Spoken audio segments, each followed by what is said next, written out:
My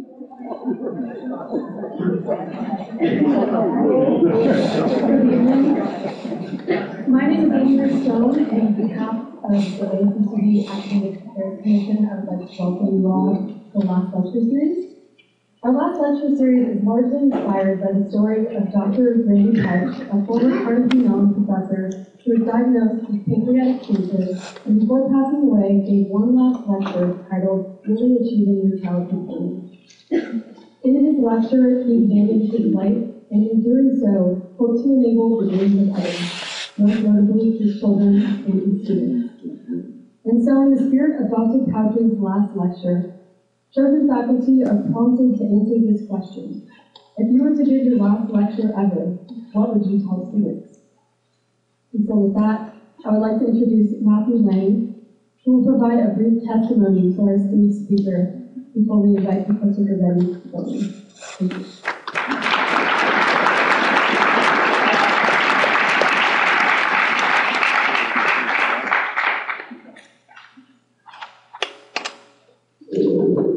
That's right. I'm giving testimony here, so be afraid, Dr. Grivetti.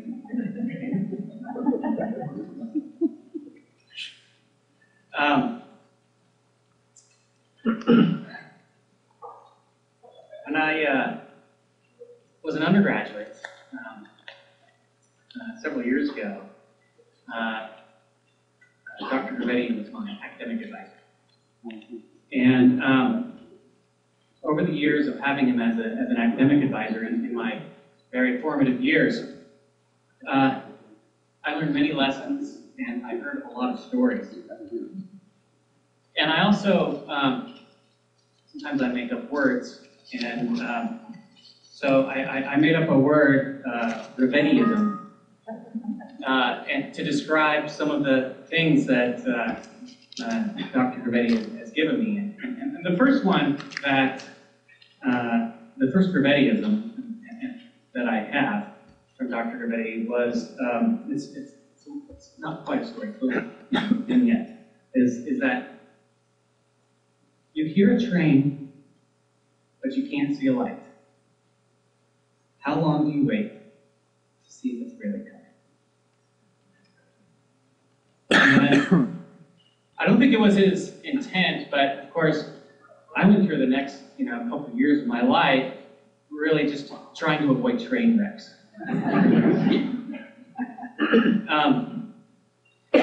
Aside from the Grivettiisms, Dr. Grivetti really encouraged me to think broadly as a scholar.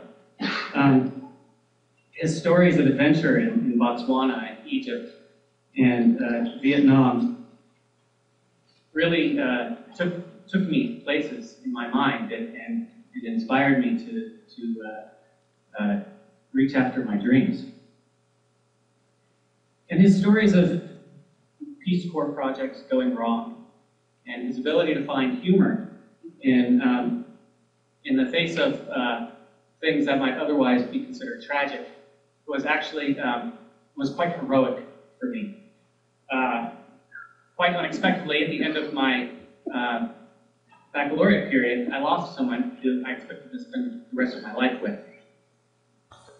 And Dr. Grivetti was there, not just to listen, but to tell me stories. But these were different kinds of stories. These were stories of personal tragedy and overcoming grief. And over the next few years, we lost contact. And often, those stories I would recollect upon, and they actually gave me my perseverance to come out of those dark times. And recently I was reunited with Dr. Grivetti. Well, it seems recently now, but I guess the older you get, the longer time periods you consider recent. So it was about 7 years ago now that I reunited with Dr. Grivetti. I stopped by his office and I said, "What you doing?" And he said, "Oh, I haven't seen you forever, blah, blah, blah." And he says, "Well, everybody thinks I'm crazy."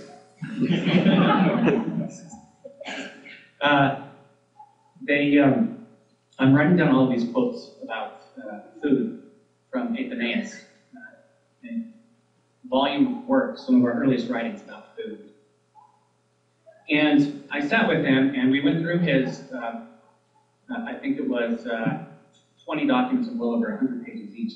And we worked together to make a database of these quotes. And I had the amazing opportunity that Dr. Grivetti invited me to Paris with him and to present the results of this effort. And he even was generous enough to yield some speaking time to me to present. And this really sort of began my second career as a scholar. And so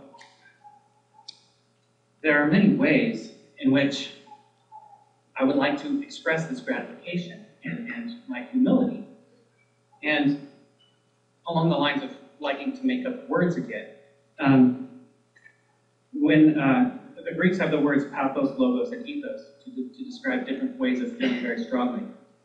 And if I could make up another word, it would be akademos, which would be the feeling of high esteem for a person's knowledge and their communication of that knowledge to me.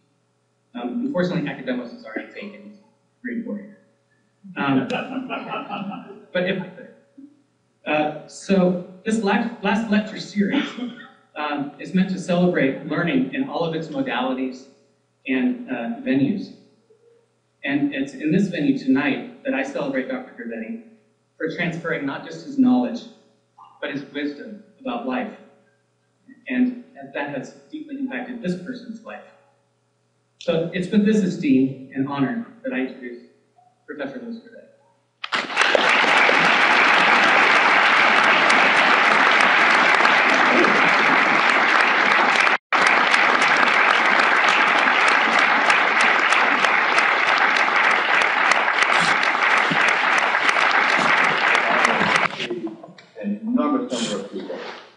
Number of people to thank, number of people that have been important in my life and the life of my family. I wish to thank Anna Marie. I wish to thank Matthew for the kind words.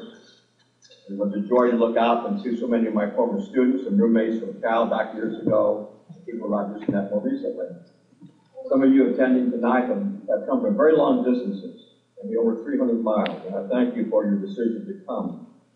I also wish to express my thanks and appreciation to the ASUCD officers and the last lecture council. But most of all, I wish to thank the undergraduates who are here for the privilege of addressing you tonight. Thank you, Chancellor Vanderbilt, for attending. Thank you all my friends and colleagues for being here. You honor me, and I wish to do the best I can tonight to share information with you. We named the ASUCD last lecturer as an honor, but the designation really honors the life of Randy Pausch, professor of computer knowledge and literature at Carnegie Mellon University, who conceived this concept of the last lecture. He gave his last talk with dignity, set the stage for others across the United States to follow. Randy's concept was that the speaker should not glorify his or her academic or professional accomplishments, but should acknowledge the speaker's family, mentors, individuals, and influences that have been on the speaker, identify specific pivotal points in the events of the speaker's life, and share life's lessons learned. I never met a person who told me that early in their life they wanted to be a college professor. Being a professor certainly was not my original life goal. By the 4th grade, I knew exactly what I wanted to be. I wanted to go on fossil expeditions like Roy Kaplan Andrews and visit the Gobi Desert. This is to collect dinosaur bones, and this is a dream and vision that I held throughout my childhood and my early undergraduate years at UC Berkeley. My professional career at UC Davis as a professor of both geography and nutrition came in midlife, and only after a series of encounters that might be called unusual events, along with a personal willingness to take professional chances and to step through doors of opportunity, decisions that ultimately led me to a career at this great university. My undergraduate and graduate majors at Cal were paleontology, the study of fossils. My studies were augmented with complementary courses in anthropology, geology, and zoology. And how it came to be that I abandoned my interest in dinosaurs and ultimately became associated with research in chocolate history is this winding, circuitous path I'm going to share with you tonight. I chose graduate school at UC Davis because I wanted to work with Professor Frederick Simoon. At the time, he was a member of the Davis geography faculty. Had Professor Simoons chosen me to be a student some years earlier, I might have graduated not from UC Davis, but from the University of Wisconsin-Madison, perhaps from LSU, or perhaps from the University of Texas, Austin, where he held previously as held professorship. It was Professor Simoons' departure from these institutions and his opportune arrival at UC Davis that resulted in my receiving the PhD degree from Davis in 1976. I owe much to Professor Simoons, and he taught me the fine art of writing, and taught me how to be a geographer, for which I'm greatly appreciative. It is an honor for me that he is with us this evening, Professor Simoons.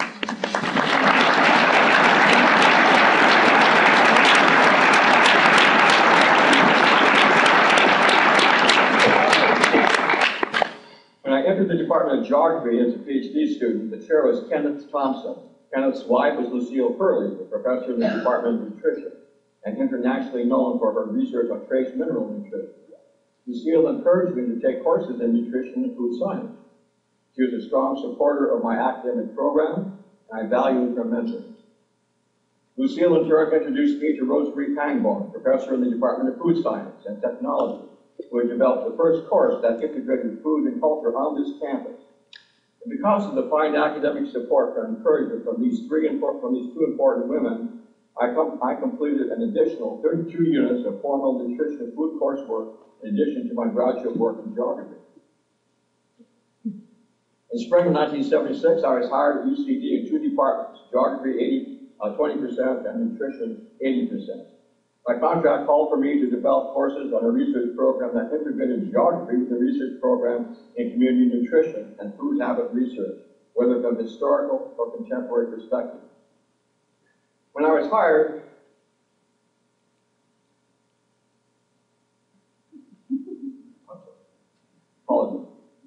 When I was hired in July 19, between April 76, when I was hired, and July 2008, when I retired, I designed and taught 29 different classes. I had the honor of teaching more than 29 graduate students, many of them are here tonight, over 6,000 students, and serving as the major mentor for 37 master's and PhD students. Thank you for those of you who are my students who are attending tonight. It gives me great joy that you've attended. Now, one factor has characterized my life from the beginning and represents the primary reason that I became a professor at this great university. This factor was my willingness to take risks and to abandon my early interest in studying dinosaurs, to abandon my upper division and graduate student training in micropaleontology, and to embark upon a life-changing experience in a field I had not previously studied. I accepted a unique opportunity for employment in the Middle East. In that distant and culturally distinct and widely misunderstood part of the world, I experienced the joys of courtship and marriage. There I also experienced the trials of being caught up in the Six-Day Arab-Israeli War of 1967. In essence, I followed Robert Croft's advice and took the road less traveled. So with this bit of background, let me begin at the beginning. I stem from a complex, very complex, but loving family. Our ethnic roots are derived from a suite of nations on 3 continents, Africa, Asia, and Europe. My Italian ancestors originated in the Piedmont region of what is now northwestern Italy, just north of Torino, a town called Rivarolo di Canavese. Our family surname originally was not Grivetti, but Grivetto. I regret to say that Italian was not spoken within our family home in America. My Irish family roots stem from County Clare. After immigration to America during the early 19th century, my great-great-grandfather Solomon Quinn settled in Providence, Rhode Island. His son Frank Quinn, my great-grandfather, enlisted in the Federal Army at the age of 15 and served as a drummer boy in the American Civil War until his capture at the Battle of Petersburg. After the Union defeat at Petersburg, he was captured and incarcerated at a Confederate concentration camp at Salisbury, North Carolina, until his release at the end of the war. His daughter Lottie, my paternal grandmother, married my grandfather Dominic. By this time, however, the spelling of our name had changed from O to I for reasons we have no understanding about. And the couple settled in the homestead in northeast of Harleton, Montana. My father Rex was one of 6 children born to Dottie and Lottie, Dominic and Lottie, and only 3 of these people survived into their late 20s. My maternal family roots originated somewhere in England, we don't know where. My distant ancestor, Benjamin Carpenter, immigrated to North America prior to the Revolutionary War. He was a 6-month man who signed on with the New Hampshire Regiment. According to family tradition, Benjamin was present at the hanging of Major John Andre, who, as you recall, collaborated with Benedict Arnold to secure the fortress at West Point for the British, and later was executed by American rebels. Some descendants of Benjamin remained in New Hampshire, while others in the early 1800s headed south and west for the Ozarks, or southwestern Missouri. There they established themselves as hill people, Stills and all. Still, other maternal relatives abandoned New Hampshire and settled in eastern Tennessee prior to the American Civil War. My maternal great-grandmother on the left photograph was 13 years old when President Lincoln was assassinated. I knew this woman. I spoke with her. So tonight we have a link between 2012 and the assassination date of President Lincoln. Although living in Tennessee, her parents supported the Union, and her kin forced this branch of her family to move elsewhere. So together, they walked on foot 500 miles from eastern Tennessee to Illinois, where they settled in East St. Louis. I was born in Billings, Montana in 1938, and during the earliest years of my life, we lived in Bozeman, and subsequently in Harlingen, Montana, a small farming cattle town on the Muscle River, a town that was initially characterized in my youth by unpaved main streets with 7 or 8 bars and remnants of fishing posts outside the various stores. My paternal grandfather, Grand Dominic Grivetti, was appointed the first sheriff of Wheatland County, Montana. He packed a pistol, he organized posses, they hanged people, and generally ran a loose town. He served 1 term before being voted out of office. My father, Rex Grivetti, grew up in this house. A smattering of chickens, goats, and a pet antelope characterized my father's play yard. He would become the first member of our family on either side to graduate from college. And from this humble beginning, my father would rise to become the chief petroleum officer, geologist of Texaco. He was responsible in part for discovering the Santa Barbara Channel finds and along the Alaska North Slope. My Irish-American grandmother, who lived in this house, seen here, completed 2 years of college before illness prevented her from graduating. Now, before her marriage and relocation to Montana, she was an accomplished pianist. In contrast, my grandfather had finished just the 4th grade before he ran away from home to seek his fortune. Arriving in Montana, the couple built this house, and soon after these pictures were taken, my grandfather gave up farming, and after his term as sheriff ended, he was employed by the Milwaukee Railroad. My grandmother told me late in life that the only piano in town was at the local house of Bill Repute, where she became friends with the madam, who allowed her to practice the piano several times a week. In fact, I played the piano very well and was able to put myself through part of my graduate school years at Berkeley, tinkling the ivories at 2 bars. I owe at least in part to the encouragement of this tough, strong Irish-American grandmother. During World War II, my father was part of the Strategic Defense Unit for the U.S. Geological Survey that mapped coal prospects throughout the Pacific Northwest. During this period, we lived in a succession of towns identified here. At the conclusion of World War II, my father joined Texaco as a petroleum geologist, where we lived in Vernonia, Oregon, and subsequently in Santa Paula, California, where in 1952 I entered high school. In the summer of 1955, I was one of 4 students selected by my high school to represent the United States through the AFS, or American Field Service Exchange Student Program, between my junior and senior year.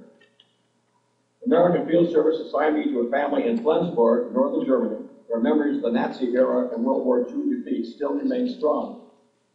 I saw and experienced personally the ruins of Bremerhaven, Hamburg, and Cologne. Some of the families I met that summer remained steadfast to the National Socialist dogma of the Nazi Party. Others, however, had rejected fascism. We 16 American high school students living that summer in Flensburg heard German excuses for the invasions of Denmark and Norway. We were chastised more than once at social gatherings because American troops had stopped at the Oder River, a military decision that allowed the Russians, our allies in World War II, to occupy Berlin. All in all, my life experiences with AFS were life-shaping. Throughout grammar school into high school, I wanted to be a paleontologist and study dinosaurs. My senior year at Santa Paula High School, I applied to only one university, UC Berkeley, because at the time, only Cal, of all the campuses in the United States, it was the only one that had an undergraduate major in paleo. When I received my admission letter from Cal, I was confused. I was assigned to a women's residence hall. The letter was addressed to Louis Grivetti. My mother made me contact the registrar's office immediately, and my father just smiled. How could my life have been different if I showed up at that point? I entered Cal September 1956 at the age of 17 and ultimately was assigned to Bowles Hall, the first residential college foundry in the United States. It gives me great pleasure to recognize that several of my Berkeley undergraduate and graduate schoolmates and roommates are attending tonight. Thank you for coming long distance.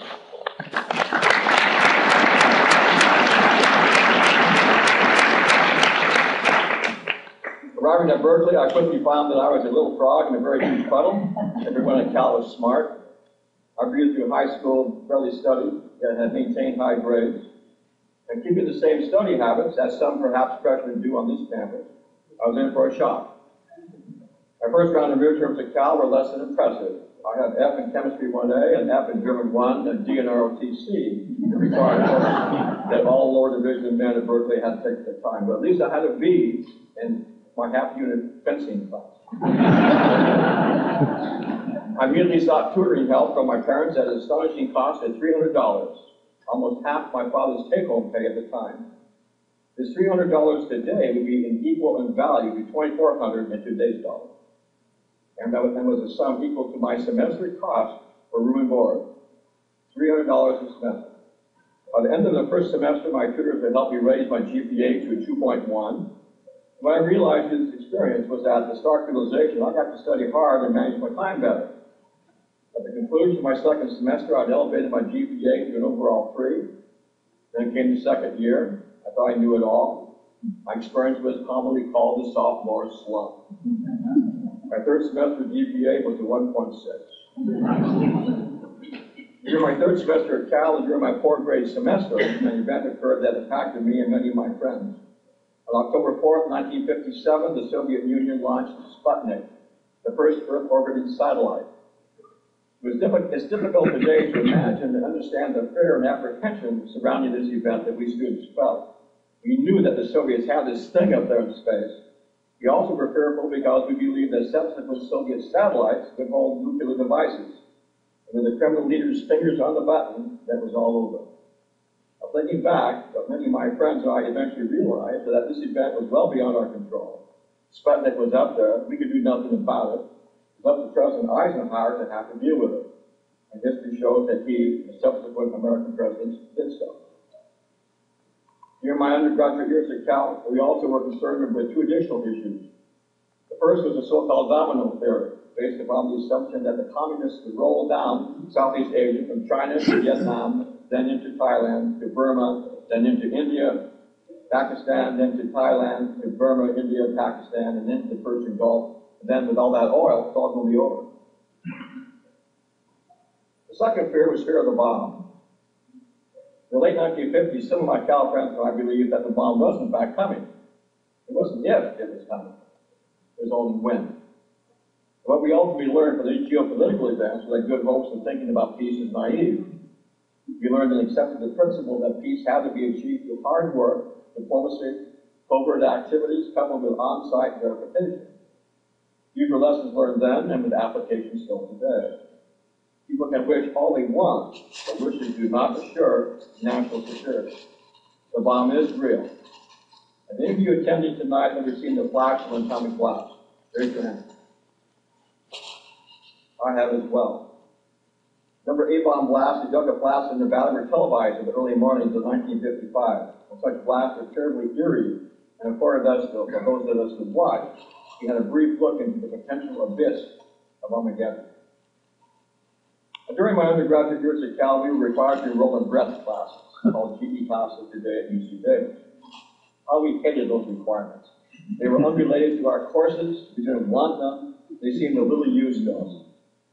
One of my Bowles Hall friends at the time, Bruce Ramsey, alerted me that Art 1A would be a sin. Since Professor Darrell Amick, all he did was show slides. So Bruce and I enrolled in Art 1A, and while many of the class slept, I looked at these slides and was enthralled. Looked at the wonders of Mesolithic and Neolithic art, especially the art of ancient Egypt, Greece, Rome, Phoenicia, Mesopotamia, and Persia. Little did I realize at the time that these images and influences ultimately would bring me into the academic fields of nutrition and geography. As a result of this class, I made a mental commitment after graduation and completing my military obligation that I would travel to the Eastern Mediterranean countries and see the ruins of ancient Egypt, Greece, and Rome. Afterwards, I'd settle down and establish my career as a paleontologist. But that career option did not work out. So I planned to become a bush pilot in Alaska. The lesson learned here: do not judge a breadth course merely by its name. You never know how the content of a breadth course can influence your life forever. Throughout my undergraduate years, I worked summers to pay for my education. I worked as an oil field roustabout for Texaco at South Mountain near Santa Paula and at San Ardo north of Pasarola. Minimum wage at that time was $1.10 an hour. My roustabout paid me $2.25, so I could save enough money for my university fees and expenses from September until month end of February, early March. Whereupon my parents would then help out and pay the rest. Hang on your chairs. The school fees at Cal at the time were considerably lower than they are at UC campuses today. My first year at Cal in 1956, we paid $45 per semester for tuition. And we complained when it went to $75 2 years later. We paid about $300 per semester for room and board contracts, and an expensive textbook cost about $10. On August 11, 1960, at the Santa Ardo oil field north of Pasarola, an explosion killed 2 of my co-workers, and I was badly injured. I worked that afternoon as a welder's helper, and through a management supervision error, gas and oil had leaked from the wellhead into the gauge tank transfer lines when we were welding. I heard the initial of escaping gas and jumped to the right. The explosion knocked me about 10 feet through the air, but outside of the cone of the blast, the fireball. Everything around me was on fire. I felt terrible heat, but curiously no pain. The pain would come shortly later after the adrenaline jolt had worn off. I crawled through the burning brush to safety and survived. Had I jumped to the left when I first heard the hissing from the escaping gas, I would have died. But from this dramatic experience, I learned firsthand that life is precious and accidents happen. One never knows the number of one's days. There's a passage in the Old Testament: men go and come, but earth abides. When and where one dies is not foretold, and the manner and place of one's death is just part of the grand lottery of life. I graduated from Cal with an AB degree in June 1960. In September of that year, I entered graduate school at Cal in the Department of Paleontology to work on my master's. At this time, I had given up on dinosaurs. There were few jobs available for dinosaur hunters, but there were significant employment opportunities if you studied microflora to work for specifically as a geologist. During this period of my education, my major professor was Zach Arnold, who introduced me to the exciting world of living microorganisms. My interest again shifted from fossils to living single-cell organisms. I conducted my thesis research on the Farallon Islands off San Francisco. There, with the help of my brother John, I studied the ecology and distribution of intertidal foraminifera. The Farallon Islands experience reinforced my desire to work with single-cell organisms. This desire, however, would change dramatically a few years later. During my last year at graduate school, I held a series of part-time jobs, and one of these was playing ragtime piano at the Val's Pizza on Northside, where the banjo players and I had received free food and beer and developed a reasonable following. We were fired after the local musicians union threatened to put up a picket line. So as the saying goes, if you can't beat them, you have to join them. So I joined the union, was hired at Larry Blake's restaurant on Telegraph Avenue, where I played dinner music and sing-along songs downstairs at the Larry Blake's Rathskeller. For each 5-hour effort, 3 times a week, I received $33. A salary of $99 a week was a sum that was twice the salary of a graduate student teaching assistant at the time. For my third part-time job during graduate school, I identified samples of plankton and single-cell algae, or diatoms, for a company called Engineering Science, based in Oakland. I did not know at the time, but that this training ultimately would present the next opportunity for a new stage in my life and personal development. In spring '62, just prior to my graduation of my master's, I learned from colleagues in engineering science that the United States Public Health Service needed an officer to manage the plankton diatom lab in Cincinnati, Ohio. At that time, the USPHS was one of the ways that men could satisfy their military obligation. So I applied for the officers' corps, passed the physical and interview, was sworn in and received a commission as Lieutenant JG. I then drove across the United States from Berkeley to Cincinnati in my 1956 Chevy and reported for active duty on July 1st, 1962. The lesson here, more employment opportunities result from personal contacts and networking than ever by mailing, posting, or handing out your college resume.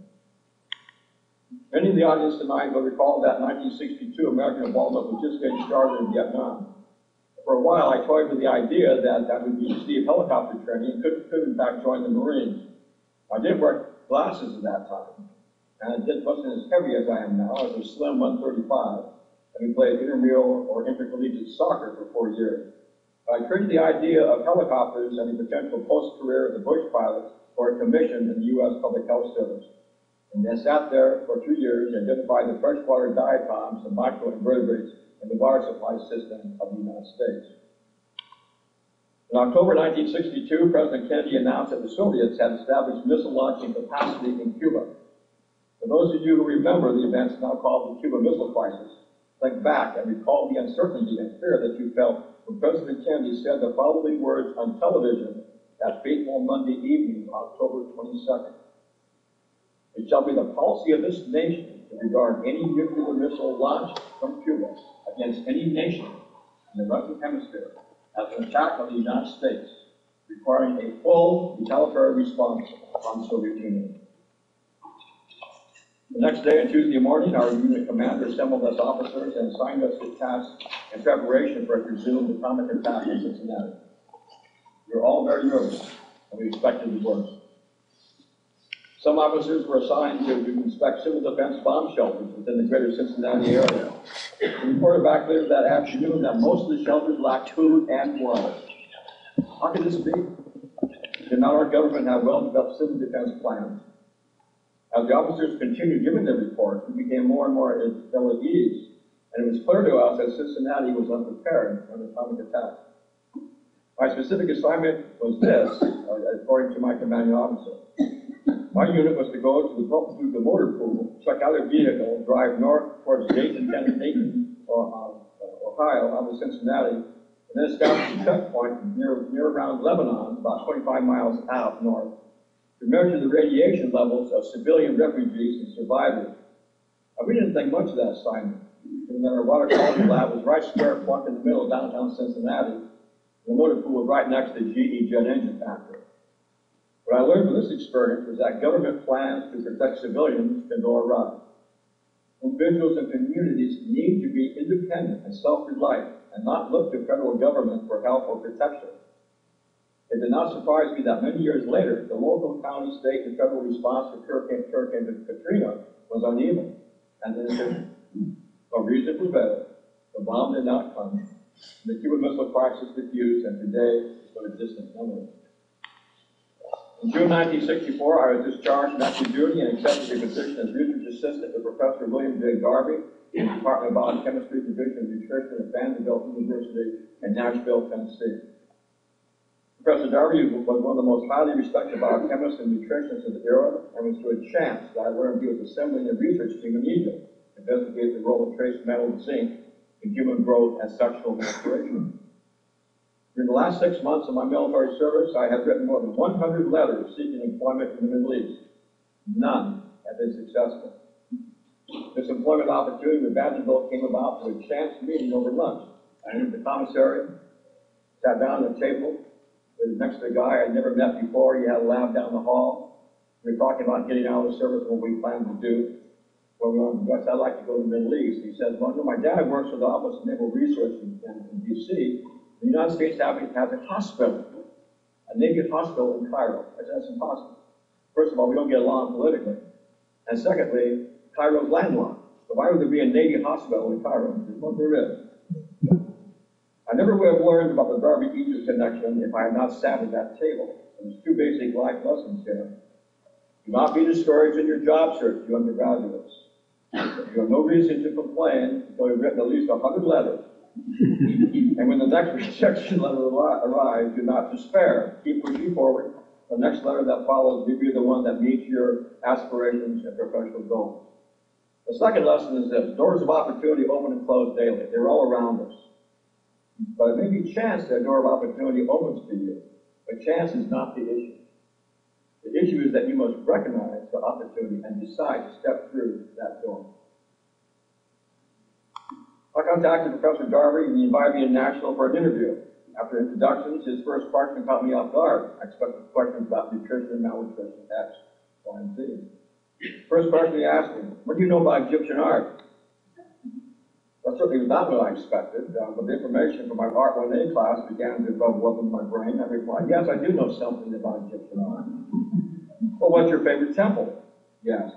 I replied, Hatshepsut's temple at Bahri. He said, yes. What's unusual about that temple? Well, the Queen of Punt is depicted as obese, or with a lymphatic disorder, and the Queen herself, commonly, is depicted wearing a beard. The interview continued, and he asked, what do I know about food that appears on the tomb and temple art? I said, well, the two are not at Thebes. They show pickling birds hunting in the marshes, winnowing grain banquet scenes, and offering food for the dead. It went on like this for about 10, 20 minutes, and the interview then concluded. We had not discussed the science of nutrition. We discussed nothing about zinc. There were no questions regarding anything about malnutrition. His last two questions to me were this: would you be willing to learn Arabic, and would you be willing to live in an Egyptian village to assist with our project? I agreed. 2 weeks later, he offered me a position with his team in Egypt. Now, what if I had taken a different suite of breath classes? What if my friend Bruce had not convinced me to take art one day? I wouldn't know anything about Bahri, Hatshepsut, or anything. And what if I walked down and entered the commissary an hour earlier, an hour later, not sat at that table, never would have that contact? Would be here this evening. So I repeat, the issue is not chance or luck. The issue is making a decision to take advantage of the opportunities presented.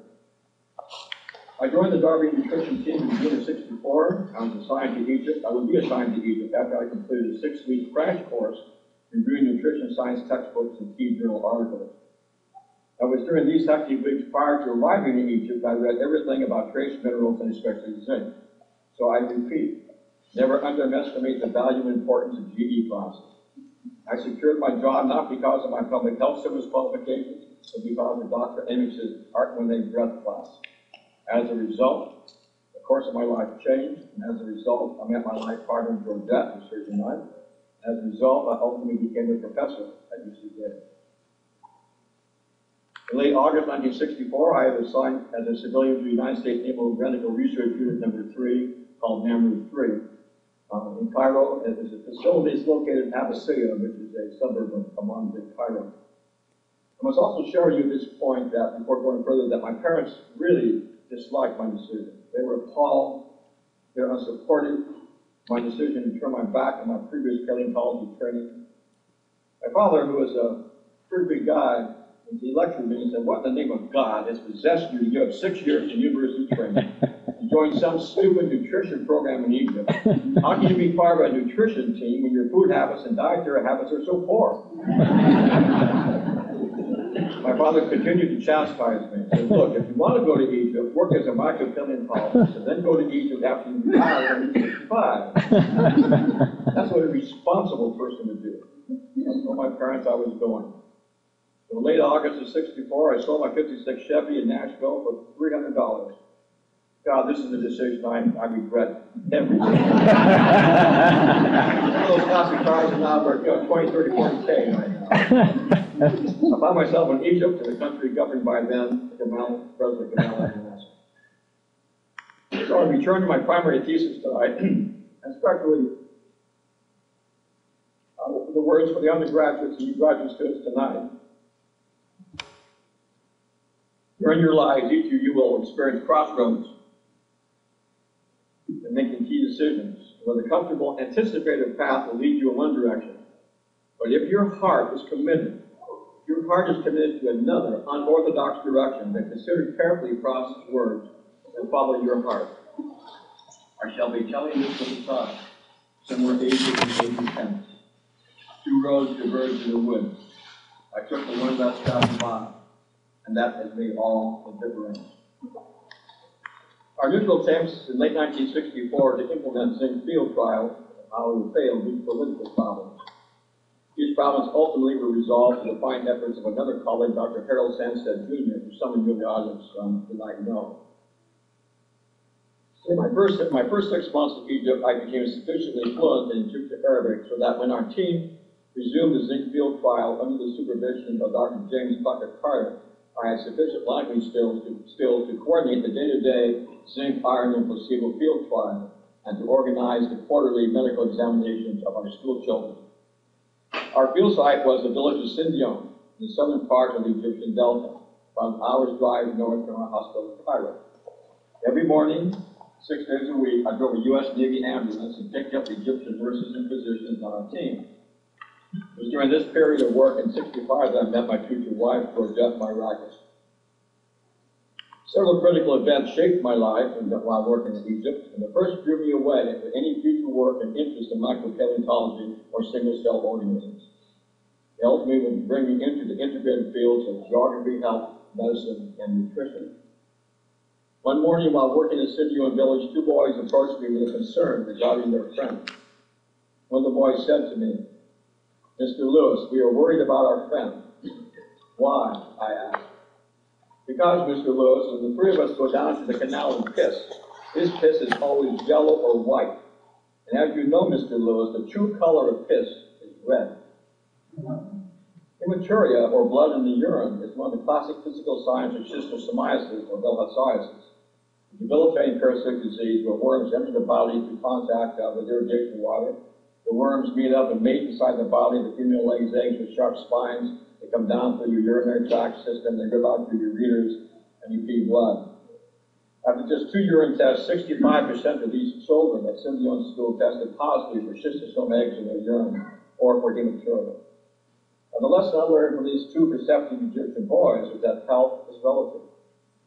Now, truly, think tonight. I would expect that any of you, if you look down the toilet bowl later this evening and saw blood in your urine, that you would immediately make an appointment either tonight or tomorrow to see your doctor. But not so at that time in Egypt. For these Egyptian boys, bloody urine was considered normal.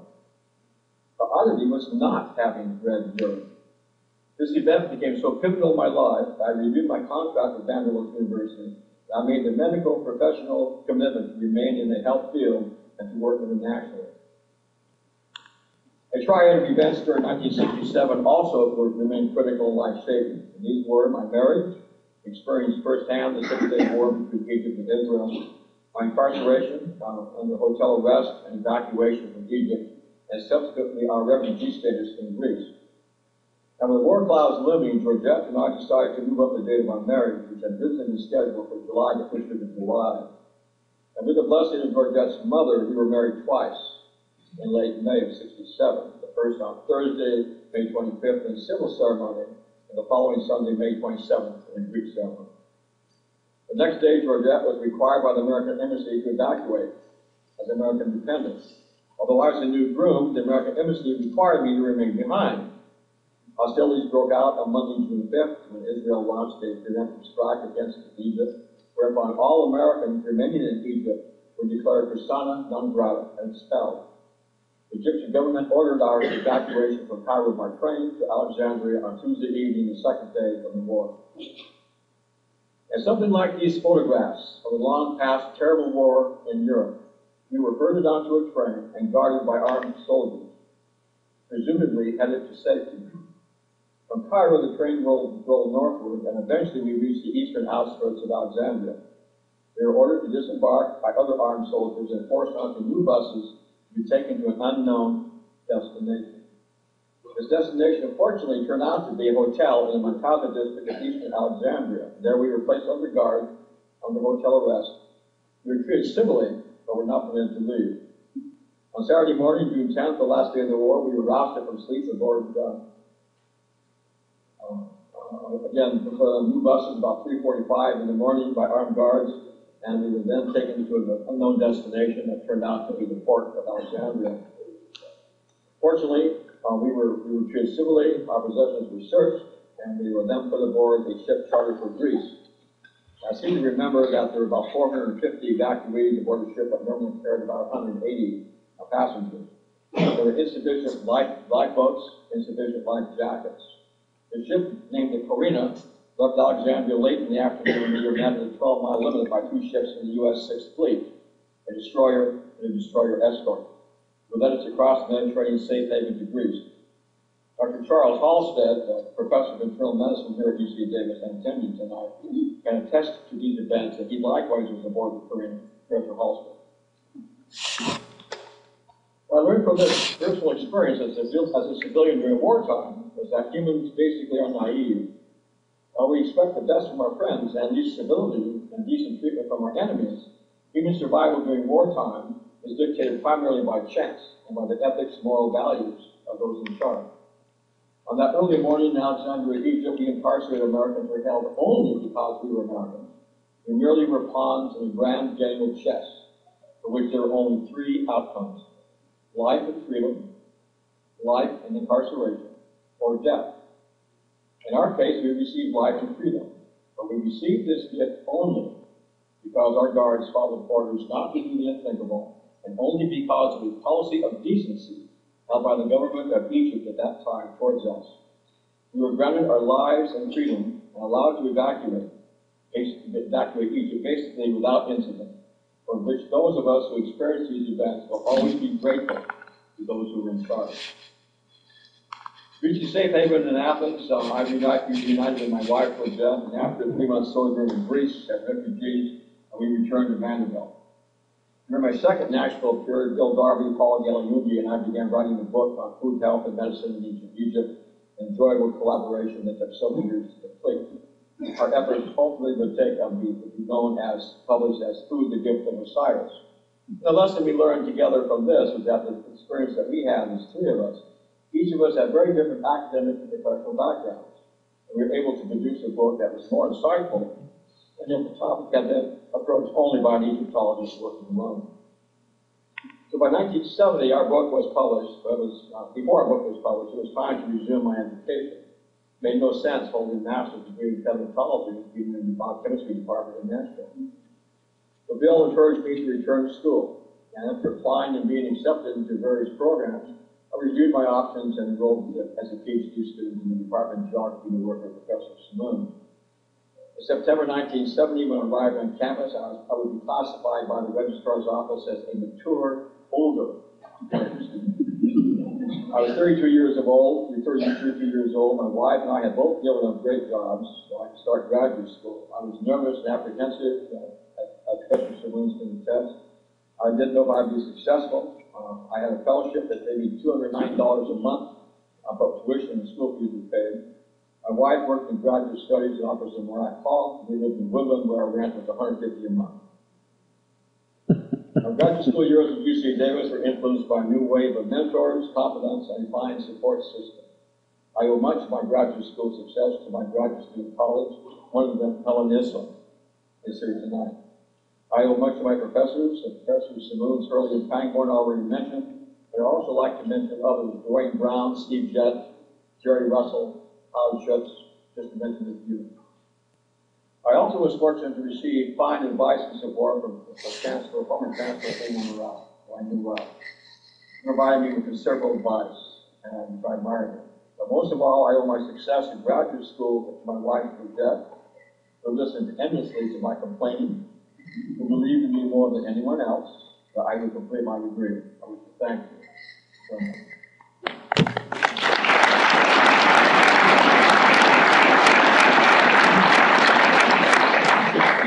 In early 1973, I passed my PhD qualifying exam and embarked upon a period of field work in southern Africa. The location in part was chosen because of networking and keeping in contact with my former friend and colleague, Professor James Bucket Carter, who was my former supervisor in Cairo. He is now affiliated with the Meharry Medical School in Nashville. And Jim hired me to be the administrative officer for his new USAID Maternal and Child Health Family Planning Project that he had initiated in the Eastern Kalahari Desert in the Republic of Botswana. Between April 73 and June 75, I tended to my Meharry project duties at the Ministry of Health, and then worked in the evenings and on weekends and holidays. I collected data for my dissertation.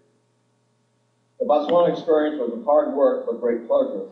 The country was flat, really flat. This image shows the highest point in the country. Botswana is about the size of Texas, and in 1973 had a population of about 800,000 people. Our primary dissertation research question was to answer after 8 years of severe drought between 1965 and 73, the Swana people in the eastern Kalahari Desert were not malnourished, whereas a drought of equal intensity during the same time period throughout the Sahel of Western Africa led to the death of more than 2 million people from starvation and malnutrition. So here were two similar people living in what is basically two similar environments, where some flourished during drought and others perished. So why was this? This is my study problem. One of the keys to Swana survival, as I learned during this research period, was the importance of sustained use of edible wild plants during drought and unrest or civil war, a theme that ultimately would become a major component of my research and characterize much of my early and middle years at UCD. I arrived in Botswana at the end of 8 years of drought. During the 2 years of active field work, I never saw malnutrition, 14-calorie malnutrition. I never saw overt evidence for vitamin deficiency, no overt evidence for mineral deficiency. The people were well nourished after 8 years of drought. The primary lesson learned from this experience was basic but controversial. Drought does not cause famine. Famine is caused by poor food distribution networks, the breakdown of social order, and the inability to recognize edibles in one's environment. The social food sharing and food distribution networks that have been maintained during drought in the Kalahari had vanished and been lost by many cultures in the Sahel and West Africa. I add here too that in Brusatte, I lived in Botswana, the second most joyful experience of our lives after our marriage happened when we became parents to our daughter, Joanna Elena Grivetti, who is here tonight. After completing my work with Mahari and on my dissertation, I applied for faculty positions at UCLA and at UC Davis. In April 1976, I was hired as an assistant professor here in two departments, nutrition and geography. And through the years, my graduate students and I took an eclectic approach to research, and we conducted field work in Africa, Asia, Europe, and in the Americas, with appropriate lessons learned from each activity. I'm very proud of my graduate students. I cannot list all of their accomplishments and the lessons learned, but in the short time that remains, I'd like to present several examples for your consideration. Cassius Lockett worked in eastern Nigeria among both pastoral and settled Fulani.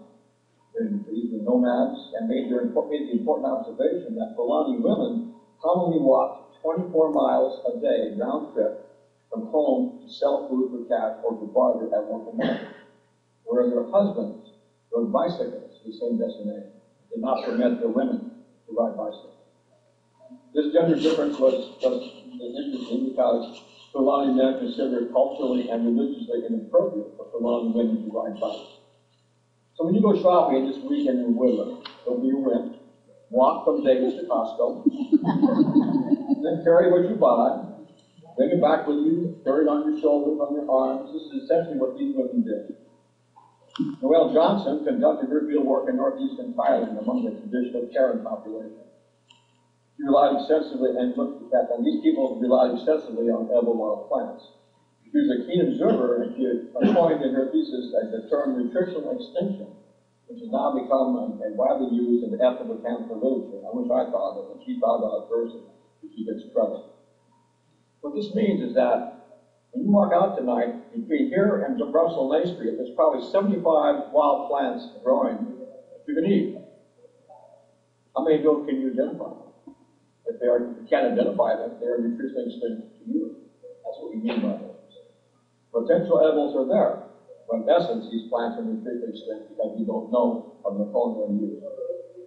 In 1985, I led two voluntary teams of plant collectors to Greece, where we sought botanical specimens that sprouted in ancient archaeological sites.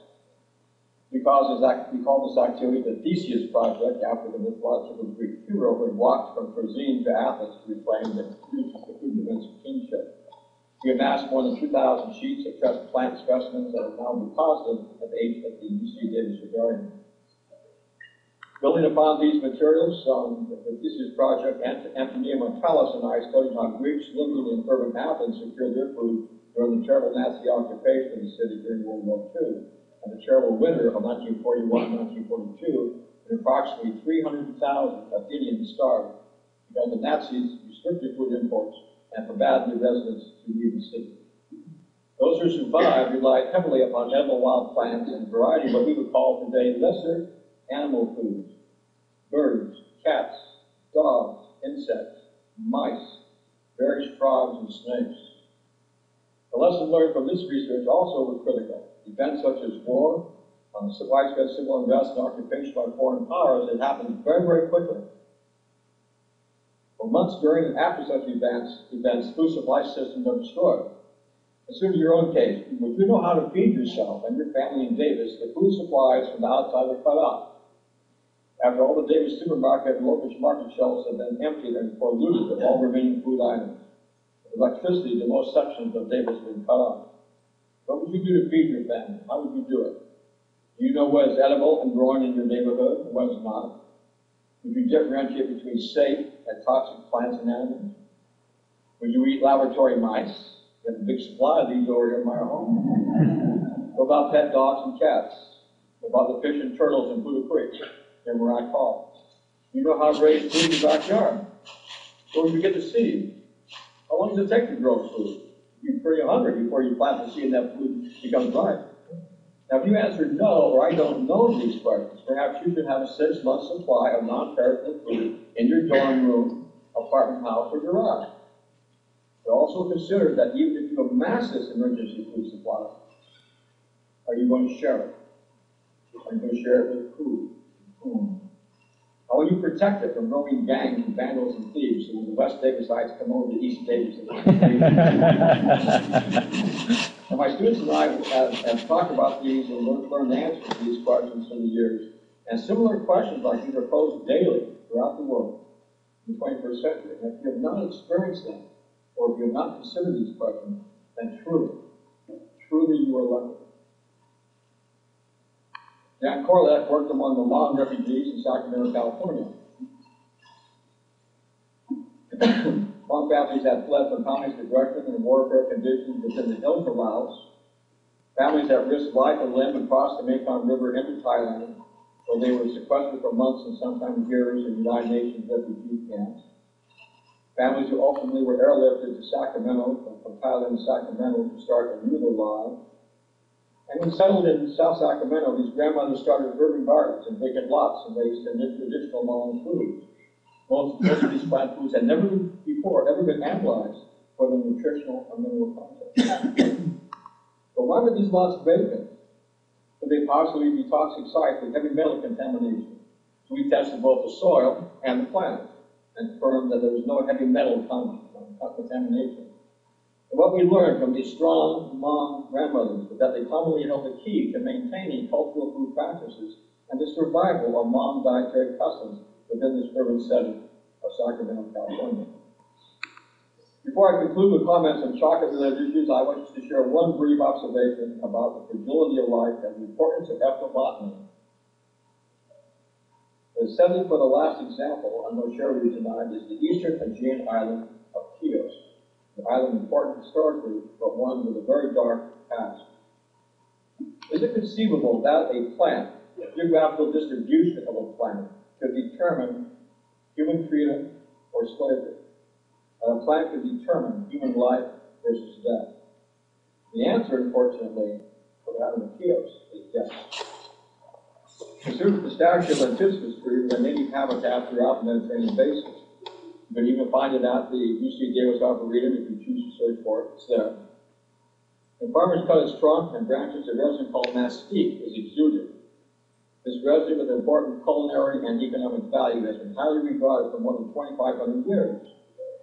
Although the tree grows in regions from Portugal all the way around the Mediterranean back to Tangiers, it grows everywhere within that region. The resin can only be harvested on the island of Chios because it's only there on a specific portion of the island that the resin hardens and allows collectors to gather it. Otherwise, it remains sticky. It can't become a commercial product.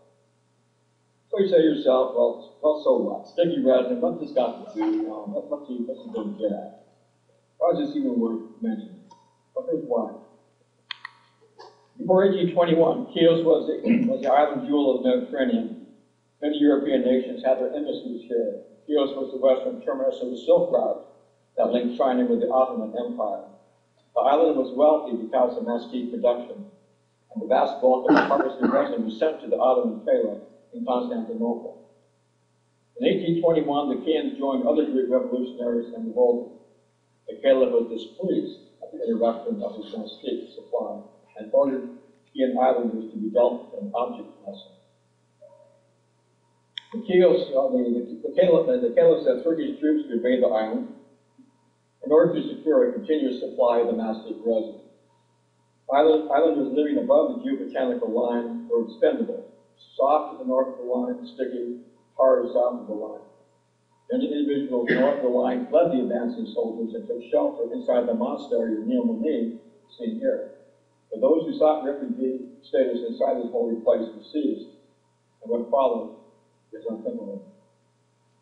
The evidence cannot be denied. As view revealed just part of the remains of the Chians who were executed. Their bodies have been exhumed, and the bones today are locked inside case after case after case on the island, lest anyone forget and say these things never happened. The skull at the lower left provides forensic evidence for a scimitar thrust in the skull. Others were executed by gunshot wounds to the head, leaving both an entry and an exit. Most of these skulls, however, show no overt bone-related injuries.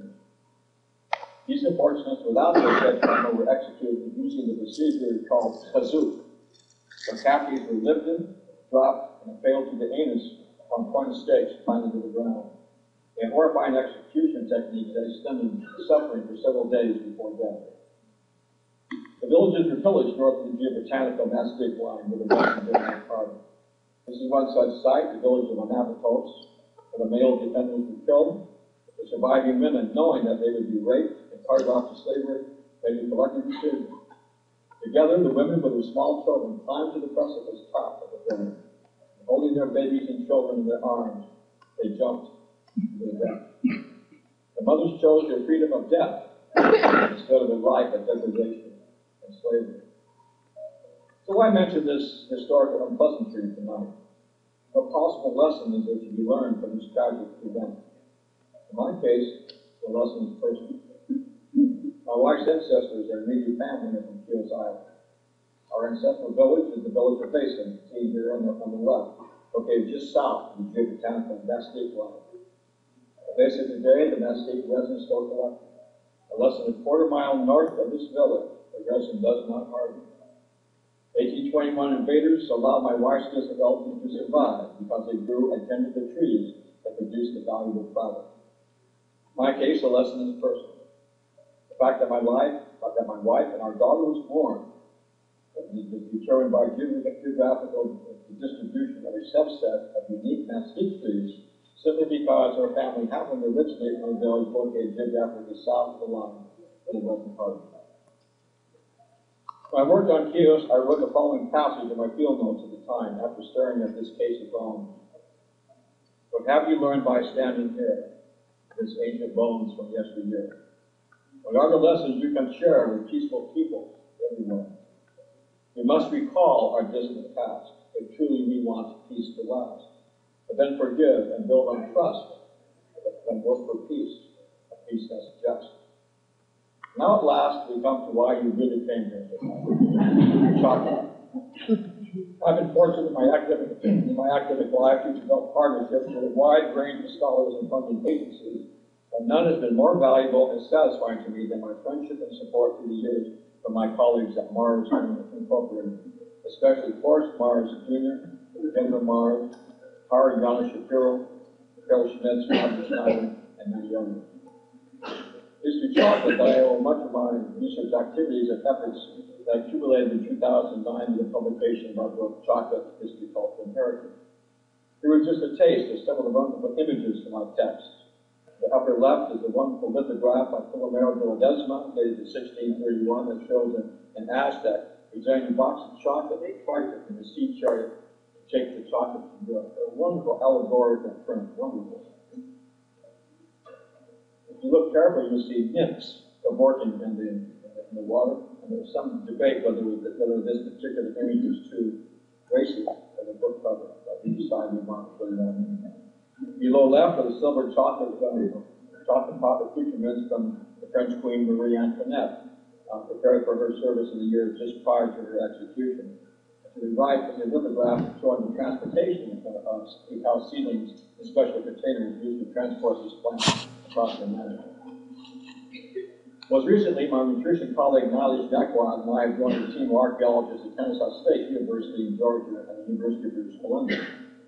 Our efforts include the analysis of most ancient pottery as we search for chemical signatures that reveal cacao-related residues. Our most recent publication, the National Academy of Sciences, we reported the earliest de facto evidence of human use of cacao based upon analysis of old period pottery from Mexico dated to 2,000 years before the Common Era, or 4,000 years ago. Currently, our team has initiated a project in the western Amazon Basin along the east slopes of the Andes Mountains. Later this year, we will test pottery from 6,000 years ago. We know that these ancient people did not make chocolate, but they might have fermented the pulp inside the pots and made a type of beer. So how do I get linked up with chocolate? Association, like so many other events in my life, was an opportunity. It's a meeting that on the Davis campus with Harold Schmidt, who was then the scientific director for Mars. I faced a lecture on campus somewhere in Rock up near the MU. And walked back to my hall, and there I encountered Harold speaking with Professor Carl King, who was then the chair of the department. Carl introduced us and said, tell them all what to do, blah, blah, blah, and the rest is history. But what if after class, I decided to drive home? So after class, I decided to have a copy of the MU or the silo. What if after class, I just wanted to go somewhere else? I would never have met Harold at that time. And I would not have led to the corporate chocolate Mars company incorporated working in chocolate products. Doors of opportunity open and close. They're presented and sometimes never again. What you decide to do when presented with the door is up to you. So be prepared for the next door that opens. In conclusion, I wish to thank my mentors who encouraged me along my curious and non-linear academic path. Professor Joe Amick, who taught me art one day, Professor Zach Arnold, who taught me the joys of microfilio, who convinced me that single-cell organisms were more exciting than dinosaur bones. Professor William J. Garvey, who taught me how to balance science with the humanities. Professor Simone, who taught me how to think and how to write like a geographer. Professor Lucille Hurley, who encouraged me to take through science and nutrition courses to augment my PhD training. Professor Pankmore, who shared with me their wisdom and taught me how to be a professional at UC Davis. And others in my life, almost too many to mention, who encouraged me through the years. But I wish to name three more. First is my wife, who still knows my Dr. Grivetti. Our daughter, Joanna Grivetti Moore, and my son-in-law, Sean Moore. I especially wish to honor Joanna and Sean tonight, protect and serve their respective communities in Richmond and Martinez, California. So to you undergraduates who are attending, I share with you these parting words. Take only one thought home with you tonight, and it's this: relish and embrace your breath class. You never know what the future holds. Be ready with the doors of opportunity open and decide to step through as I did. I truly, from the bottom of my heart, hope that you have a breath class experience for the time that I have. So again, we arrive full circle, basically. What have I not taken that particular art or name class? What would be happening? What would be happening next? I came at crossroads in my life. I shall be telling this with a sigh, somewhere in ages and ages hence. Two roads diverged in the wood. I took the one that traveled by. That made all the difference. So as we end tonight, I wish to thank my colleagues at Mars for supplying two types of chocolate for your enjoyment. The first is called American Heritage. It was developed using a variety of American colonial era recipes. American Heritage chocolate represents a coarse grind reminiscent of how chocolate beans were ground in the colonial era, and has a hint of various spices and peppers that would have been characteristic of the chocolate products produced in Boston or New York in the 1700s. The second kind of chocolate this evening represents different varieties of Dove. Dove Dark, Dove Milk Chocolate, and Dove Chocolate Cherry Swirl. Now, both the American Heritage and Dove College at Mars are supplied to you, or have been supplied. And all of these products are less than 1 month old. But there's something else I want to share with you tonight that's considerably older. When you come up tonight, please exit here and touch these bones. This is an Allosaurus, a femur from a juvenile Allosaurus. I collected this bone with my brother, of central Montana, about 1948, about 150 million years old. But here's a, it's made yesterday, 150 million years old. It gives you a nice sense of who you are, your place in history, and how things work globally. So touch it, you will truly then have the immense you will have experienced from dinosaurs to chocolate. Thank you very much.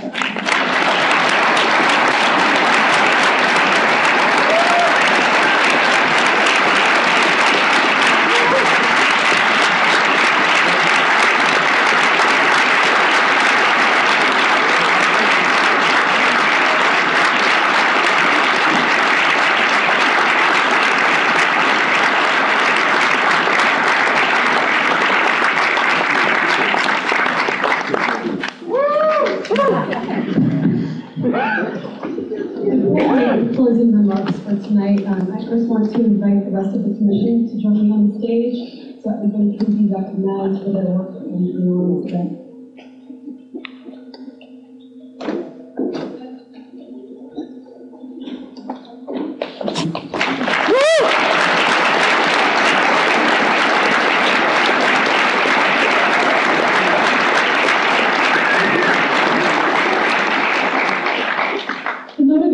Behind the Academic Affairs Commission's presentation of the last lecture series is twofold.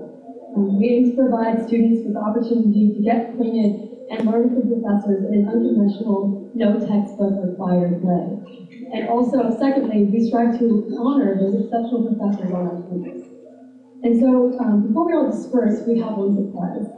Next week, Professor Grivetti and Mrs. Grivetti were generous enough to offer us a dinner where we could all meet with them and talk about this and so we can know them better.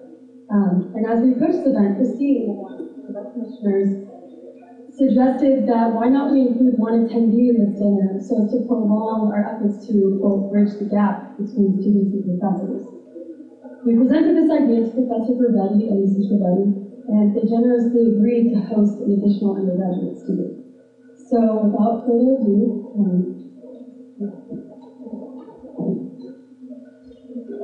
the winner of the seat on this dinner is number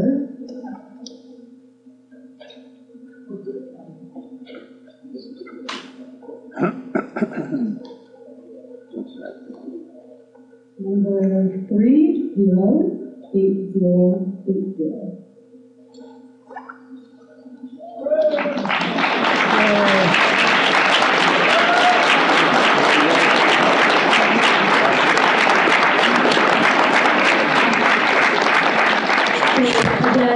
On behalf of AAC, we would like to thank Professor Grivetti for coming tonight and prolonging this tradition of the last lecture series.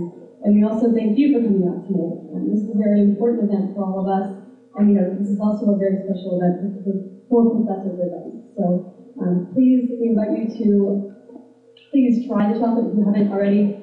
Take some home, and also touch that dinosaur. Have a safe journey home.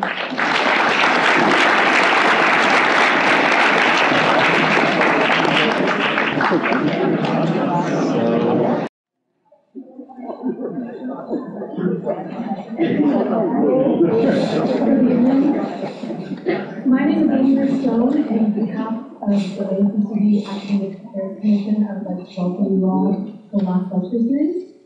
Our last lecture series is largely inspired by the story of Dr. Randy Couch, a former Carnegie Mellon professor who was diagnosed with pancreatic cancer and before passing away gave one last lecture titled Really Achieving Your Childhood Dreams. In his lecture, he examined his life and in doing so, hoped to enable the dreams of others, most notably his children and his students. And so in the spirit of Dr. Couch's last lecture, chosen faculty are prompted to answer this question. If you were to give your last lecture ever, what would you tell students? And so with that, I would like to introduce Matthew Lang, who will provide a brief testimony to our esteemed speaker before we invite Professor Grivetti to podium. Thank you.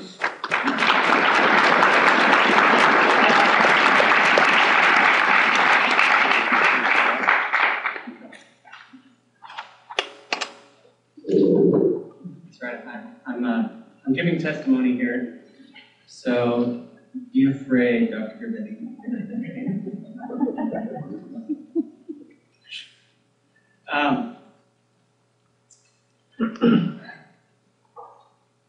When I was an undergraduate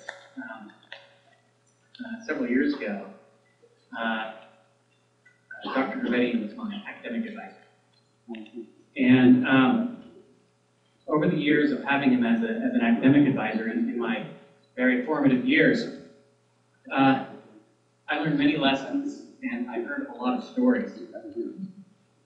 And I also, sometimes I make up words, and so I made up a word, Grivettiism, and to describe some of the things that Dr. Grivetti has given me. And the first one that, the first Grivettiism that I have from Dr. Grivetti was, it's not quite a story, and yet, is that you hear a train, but you can't see a light. How long do you wait to see if it's really coming? And I don't think it was his intent, but of course, I went through the next, couple of years of my life really just trying to avoid train wrecks.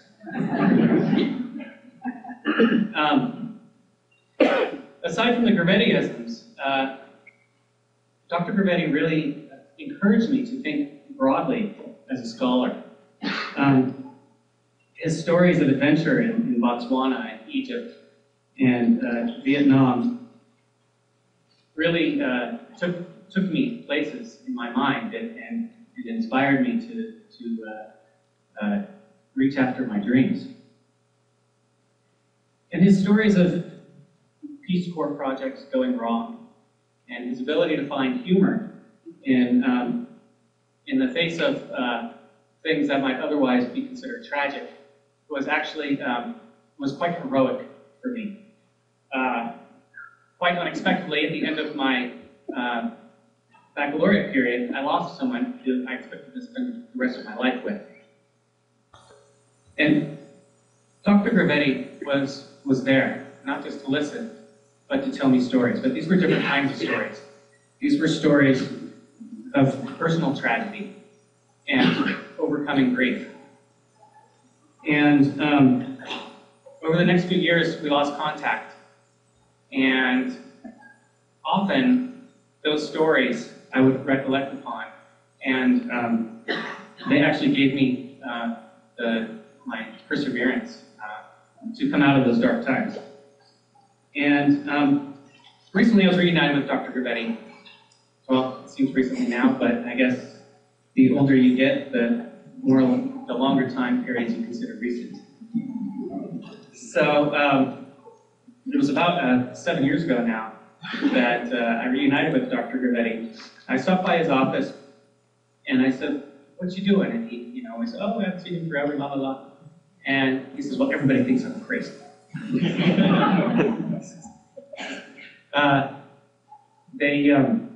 I'm writing down all of these quotes about food from Athenaeus, a volume of work, some of our earliest writings about food. And I sat with him, and we went through his, I think it was 20 documents of well over 100 pages. That he's with us this evening, Professor Simon.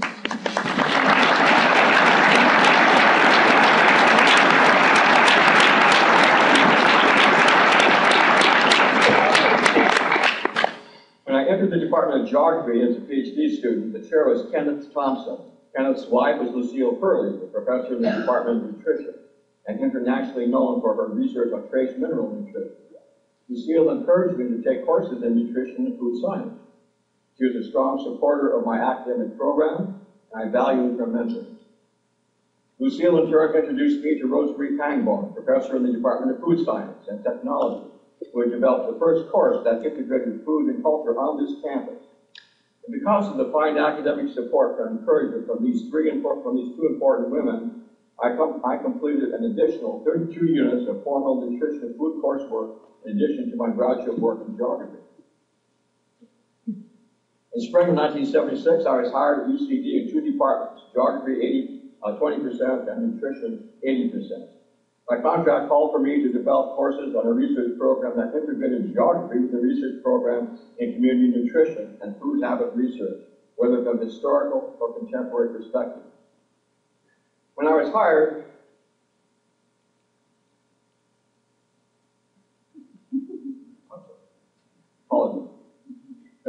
in July 19, between April 76, when I was hired, and July 2008, when I retired, I designed and taught 29 different classes. I had the honor of teaching more than 29 graduate students, many of them are here tonight, over 6,000 students, and serving as the major mentor for 37 master's and PhD students. Thank you for those of you who are my students who are attending tonight. It gives me great joy that you've attended. Now, one factor has characterized my life from the beginning, and represents the primary reason that I became a professor at this great university.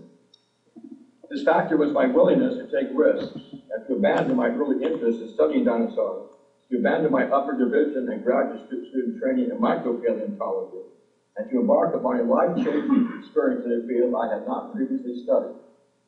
I accepted a unique opportunity for employment in the Middle East. In that distant and culturally distinct and widely misunderstood part of the world, I experienced the joys of courtship and marriage. There I also experienced the trials of being caught up in the 6-day Arab-Israeli war. You honor me, and I wish to do the best I can tonight to share information with you. We named the ASUCD last lecturer as an honor, but the designation really honors the life of Randy Pausch, professor of computer knowledge and literature at Carnegie Mellon University, conceived this concept of the last lecture. He gave his last talk with dignity, set the stage for others across the United States to follow. Randy's concept was that the speaker should not glorify his or her academic or professional accomplishments, but should acknowledge the speaker's family, mentors, individuals, and influences that have been on the speaker, identify specific pivotal points in the events of the speaker's life, and share life's lessons learned. I never met a person who told me that early in their life they wanted to be a college professor. Being a professor certainly was not my original life goal. By the 4th grade, I knew exactly what I wanted to be. I wanted to go on fossil expeditions like Roy Chaplin Andrews and visit the Gobi Desert. This is to collect dinosaur bones, and this is a dream and vision that I held throughout my childhood and my early undergraduate years at UC Berkeley. My professional career at UC Davis as a professor of both geography and nutrition came in midlife, and only after a series of encounters that might be called unusual events, along with a personal willingness to take professional chances and to step through doors of opportunity, decisions that ultimately led me to a career at this great university. My undergraduate and graduate majors at Cal were paleontology, the study of fossils. My studies were augmented with complementary courses in anthropology, geology, and zoology. And how it came to be that I abandoned my interest in dinosaurs and ultimately became associated with research in chocolate history is this winding, circuitous path I'm going to share with you tonight. I chose graduate school at UC Davis because I wanted to work with Professor Frederick Simoons. At the time, he was a member of the Davis geography faculty. Had Professor Simoons chosen me to be a student some years earlier, I might have graduated not from UC Davis, but from the University of Wisconsin-Madison, perhaps from LSU, or perhaps from the University of Texas, Austin, where he held previously a held professorship. It was Professor Simoons' departure from these institutions and his opportune arrival at UC Davis that resulted in my receiving the PhD degree from Davis in 1976. I owe much to Professor Simoons, and he taught me the fine art of writing, and taught me how to be a geographer, for which I'm greatly appreciative. It is an honor for me. And we worked together to make a database of these quotes. And I had the amazing opportunity that Dr. Grivetti invited me to Paris with him and to present the results of this effort. And he even was generous enough to yield some speaking time to present. And this really sort of began my second career as a scholar. And so there are many ways in which I would like to express this gratification and my humility. And along the lines of liking to make up words again, when the Greeks have the words pathos, logos, and ethos to describe different ways of feeling very strongly. And if I could make up another word, it would be akademos, which would be the feeling of high esteem for a person's knowledge and their communication of that knowledge to me. Unfortunately, akademos is already taken. It's a Greek word. But if I could. So this last lecture series is meant to celebrate learning in all of its modalities and venues. And it's in this venue tonight that I celebrate Dr. Grivetti for transferring not just his knowledge, but his wisdom about life. And that has deeply impacted this person's life. So it's with this esteem and honor that I introduce Professor Louis Grivetti.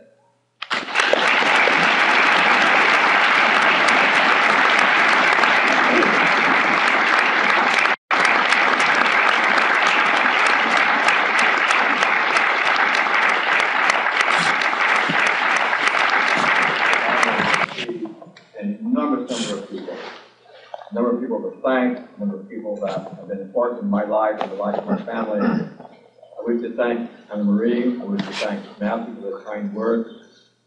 It was a joy to look out and see so many of my former students and roommates from Cal back years ago, people I've just met more recently. Some of you attending tonight have come from very long distances, maybe over 300 miles, and I thank you for your decision to come. I also wish to express my thanks to the appreciation to the ASUCD officers and the last lecture council. But most of all, I wish to thank the undergraduates who are here for the privilege of addressing you tonight. Thank you, Chancellor Vanderbilt, for attending. Thank you all my friends and colleagues for being here.